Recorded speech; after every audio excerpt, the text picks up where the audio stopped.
100% म्हणजे 40 लाख मोफत घरं ही जेव्हा शिवसेनेचं राज्य आलं त्यावेळी जी घोषणा झाली, तुम्ही त्यापूर्वीची मुंबई बघा आणि त्यानंतरची मुंबई बघा. त्यापूर्वी मुंबई सुटसुटीत, अगदी तुम्ही त्या काळचे पिक्चर बघा ना, आपण कॉलेजला असतानाचेच पिक्चर बघा तेव्हाचे, सुटसुटीत होती मुंबई. परंतु 40 लाख घरं तुम्हाला बांधून, उद्देश खूप चांगला होता.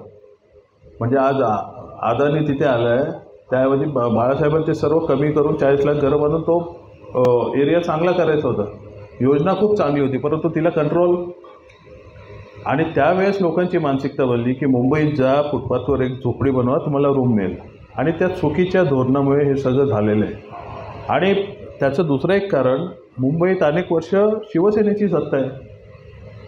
त्यांनी या गोष्टीकडे जाणून-बुजून दुर्लक्ष केलं. जेव्हा तुमच्या स्लम उभ्या राहतात तेव्हा ह्याच राजकीय लोकांनी तिथे स्लममध्ये त्यांचेही स्लम घुसवले. आणि त्यांना माहीत होतं आता स्कीम येतात, आपले फ्लॅट होतील.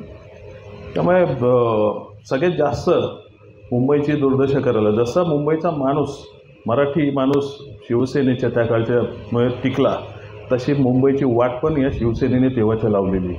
ओएसिस फर्टिलिटीच्या तज्ज्ञांनी IVF उपचार पद्धतीद्वारे 1 लाखांहून अधिक जोडप्यांना मातृत्व प्राप्तीचा आनंद दिला आहे. मोफत अपॉइंटमेंट बुक करण्यासाठी आजच संपर्क साधा. गोष्टी तुम्ही वेगवेगळ्या बोललात. एक मागे जो मतदान केलं किंवा जे फॉर्म भरले त्यावेळेस आम्हाला त्या पक्षाने रिक्वेस्ट केली की बाकी कोणी केली नाही ना. म्हणजे मी सरळ सांगतो, असं बघा की उद्धव ठाकरे एकदा मान्य राजसाहेबांना विचारलं नाही, बाबा अशी या इथे मतदान करा, इथे मदत करा, एका सीटने आमचं काय होणार नाही सध्या, बरोबर. त्यामुळे किंवा एका मताने कोणाला फरक पडतो, कोणाला नाही पडत. पण तो ही लोक सातत्याने, आणि मान्य राजसाहेब मैत्रीला जागणार आहेत, ते सरसकट राजकारण म्हणून बघत नाही की यांची जिरवायची ना, मग असं करू. तुम्हाला सांगतो, संजय माडिक, जे धनंजय माडिक जे खासदार झाले, त्यांना मनसेचं मत खूप महत्त्वाचं पडलं त्यावेळेस. जर यांना गरज होती का नाही विचारलं. बरं, हे सगळं करत असताना आमचा पक्ष कसा टिकवायचा, कसा चालवायचा, हे आम्हाला कोणी सांगायची गरज नाही ना. माननीय राजसाहेब तेवढे प्रगल्भ आहेत, त्यांना या परिस्थितीचा आढावा येतो, कधी आराखडे बांधतात ते. पक्ष 2006 पासून अपक्ष आज एवढी वर्ष झाली. कुठला पक्ष आहे महाराष्ट्रात जो टिकून आहे? हे टिकणं ही पण एक अचिव्हमेंट आहे. ह्या भाऊगर्दीत, ह्या सत्ताकारणात, ह्या पैसा कारणात, ह्या राजकारणात हा पक्ष टिकून राहणं ही महत्त्वाचं.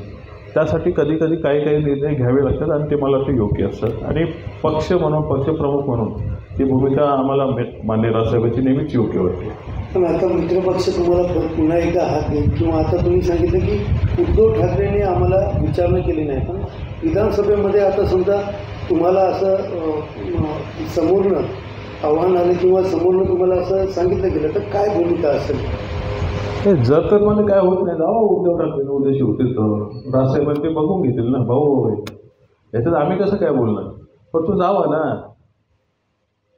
आबू आदमीचं स्वागत केल्यावर घरात मातोश्रीवर बाळासाहेबांच्या फोटोसमोर आम्ही यांच्याकडनं काय अपेक्षा ठेवायची?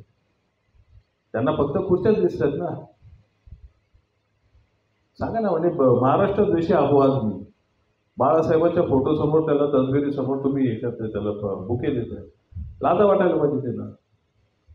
त्याच्यावर कोणी बोलत नाही आहे. त्यामुळे त्यांनी कसंही त्यांचा पक्ष टिकवायचा. आम्ही जरा कोणाला मदत केली, यार तुम्ही असं कसं केलं, असं नसतं ते.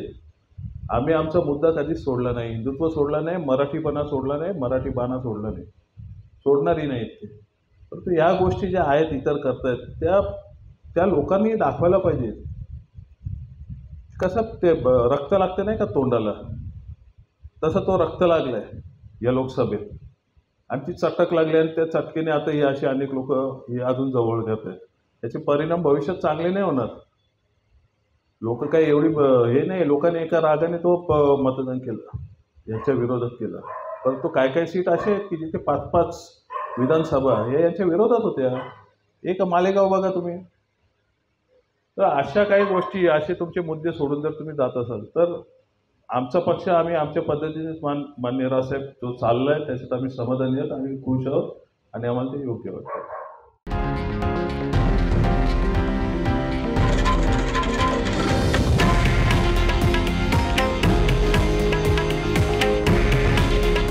हे आहे देशातील नंबर 1 न्यूज नेटवर्क आणि आपण पाहत आहात TV9 मराठी. काळजी तुमची, हित महाराष्ट्राचं.